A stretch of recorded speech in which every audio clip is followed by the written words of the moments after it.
Hey everyone, it's me, Jess, with your Converse County Library. Today, we're going to bring you something new. We're going to do 12 days of DIY Christmas. Every day, I'm going to show you a new project for a gift idea or some holiday decor. Join me today as we make a rag wreath. A few things you're going to need today are some fabric scraps, a wire wreath frame, a wooden craft circle, Christmas picks, some white paint, and a Cricut cutout. To begin with, I just started cutting my fabric. I used the strips because I felt like it was easier to eyeball my measurement rather than cutting the square fat quarters.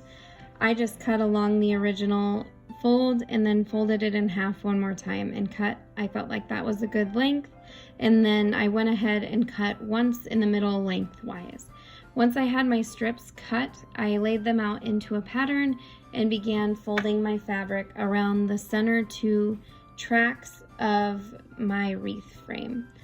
I decided to fold around the center because I thought I didn't want to fold on all four tracks, and this would give me the fullest look. I made sure that my fabric was face up and I double knotted it, and this way I think I showed the most vibrant pieces of the fabric, like the actual print side up.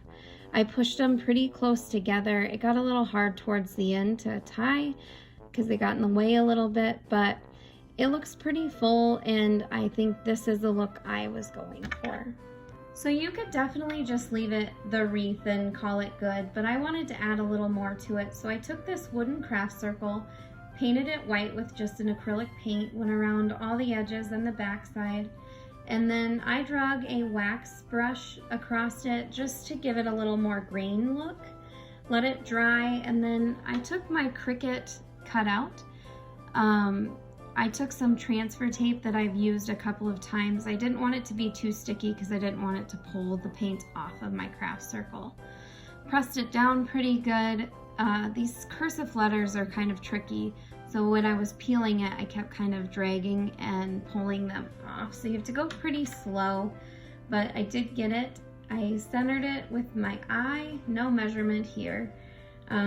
Just however you think it's gonna look good. Press it down pretty good.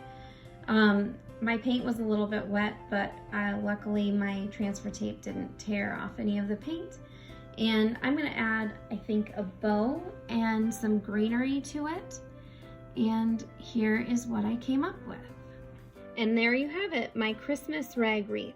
I did seal my sign with some Mod Podge, and I used some hot glue to glue everything down.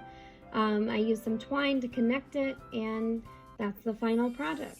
I hope you enjoyed this installment of 12 Days of DIY Christmas, and you'll join us next time. Thank you.